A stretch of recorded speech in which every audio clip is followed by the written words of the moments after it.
Malansang isda. Nasaan ang wikang ating kinamulatan? Imbis na mapayabong ay patuloy na tinatabunan. Magbubulag-bulagan na lamang ba tayo at kakalimutan na mayroon tayong tinig? Tinig na maaaring magpayaman sa wika ng bayan. Bakit ba sila ganyan? Hindi marinig ang mga sigawan. Bakit ba tayo ganito? Walang galang sa pinagmulan mo! Sa pinagmulan mo!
Tuluyan na ibinaon sa hukay ang pag-aaral ng Filipino at Panitikan sa kolehiyo bilang core subject sa visa ng Commission on Higher Education Memorandum Order No. 20 Series 2013 at pinagtibay ng Korte Suprema noong Mayo 26, 2019, isang patakarang ipinamatwirang hakbang ng pamahalaan dahil umano'y naiipat na sa senior high school ang pagtuturo nito. Ngunit sa mata ng mga guro at tagapagtanggol ng wika, ito ay hayagang pagpatay sa sariling identidad, kultura at mismong kinabukasan ng wikang pambansa sa akademya. Narito ang mga tinig na matagal nang pinatahimik, ang mga sigaw ng pagkabusabos, mga anak ng bayan na ngayon nag-aanap at humihingi ng katarungan sa gitna ng pagdiyo.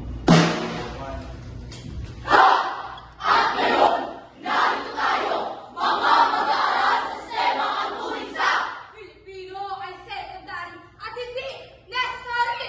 Tinanggal sa kolehiyo dahil daw naituro na sa senior high. Ngunit hindi ba't ang wika, hindi natatapos sa pagtanda, hindi natatali sa kurikulum. Anong klaseng edukasyon ang bumubulan sa ating mulat na kabayan? Anong klaseng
Manuel, hindi ko sila maintindihan.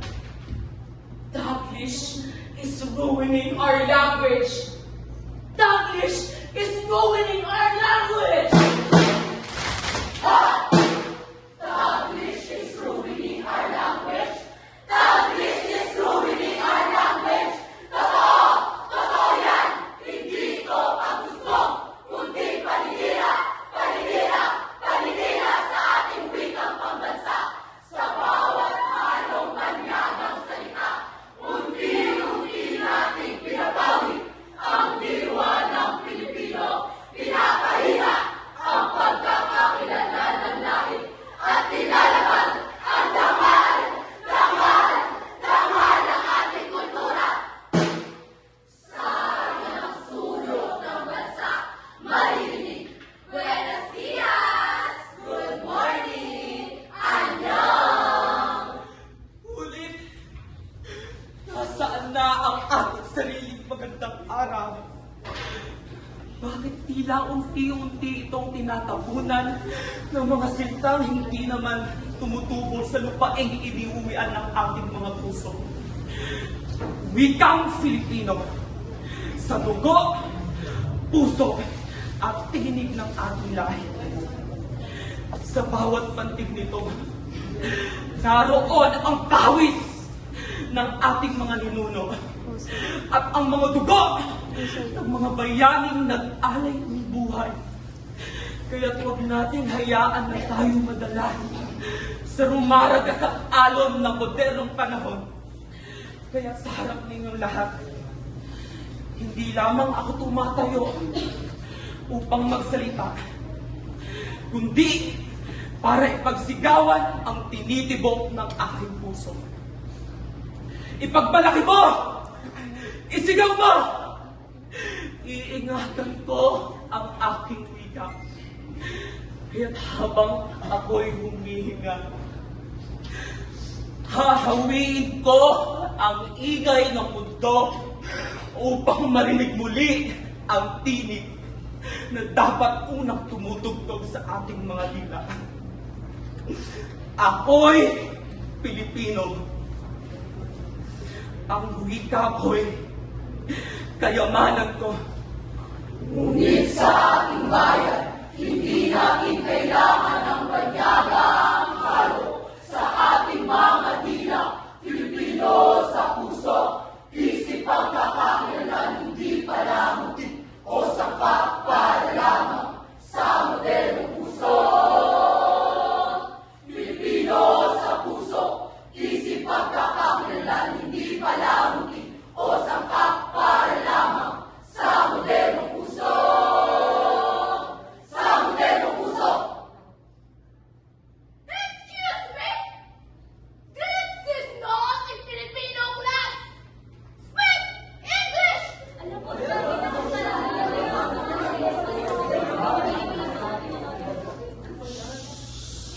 Shut up! You, and you! close your mouth. Close your mouth! Ang ingay nyo na eh! Narinig niyo ba yun? Narinig niyo ba yun? Kayo, narinig niyo ba yun? Mga salitang mapanghusga sa bawat pantig ng Pilipino'y pinipigilan, pinatitirihan, at patuloy na tinutumisan.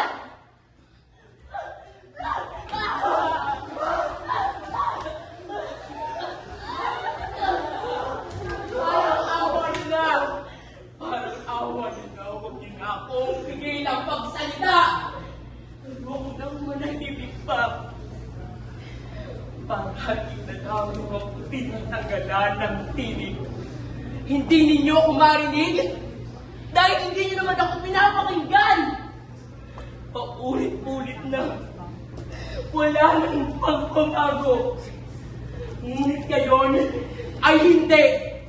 Hindi na ako, kami, mananahimik pa. Dahil pagod na ako. Gusto lang natin ko umahampas sa ating tila. Tila ang sariling wika ay kasalanan. Parang sibat na tumutusok sa puso. Pinapahirap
akong kasing-kasing.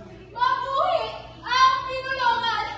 Dili kita magpasakong sa pagpalupi ko ay sundo sa akong dignidad! Ang atong pinulungan ug kulturang kinahanglan dili ibutang sa abog sa kalibutan. Kami ang sige sa mga pagkanon! Mubarog kami ug makipagbato sa matag insulto.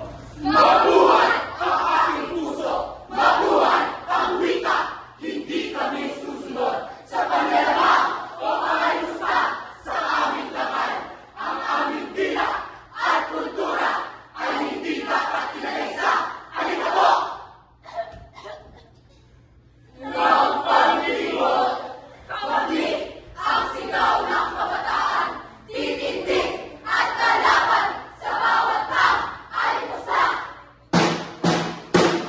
Taklikdan ang kasanayan, taklikdan ang kasanayan, taklikdan ang kasanayan, taklikdan ang kasanayan, taklikdan ang kasanayan. Ngunit sa oras na suot ng barong o sumayaw ka ng kinikling, ilabat tayo'y malumang kanino. Pinagtatawanan ng loob, pinatabunan ang tunay na pagkatao. Hindi kami mga alaala na dapat na limutin na.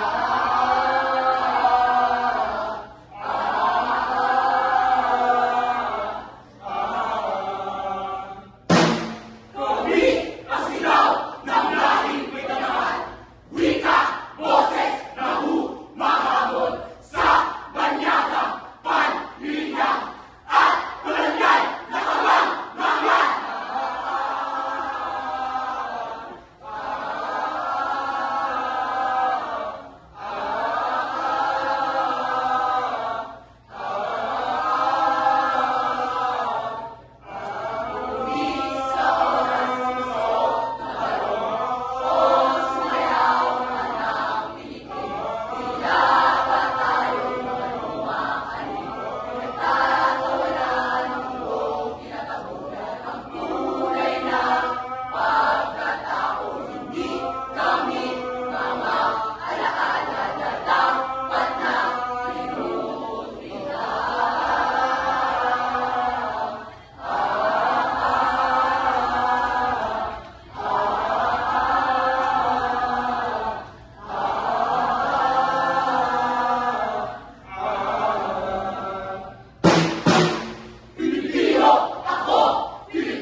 Ang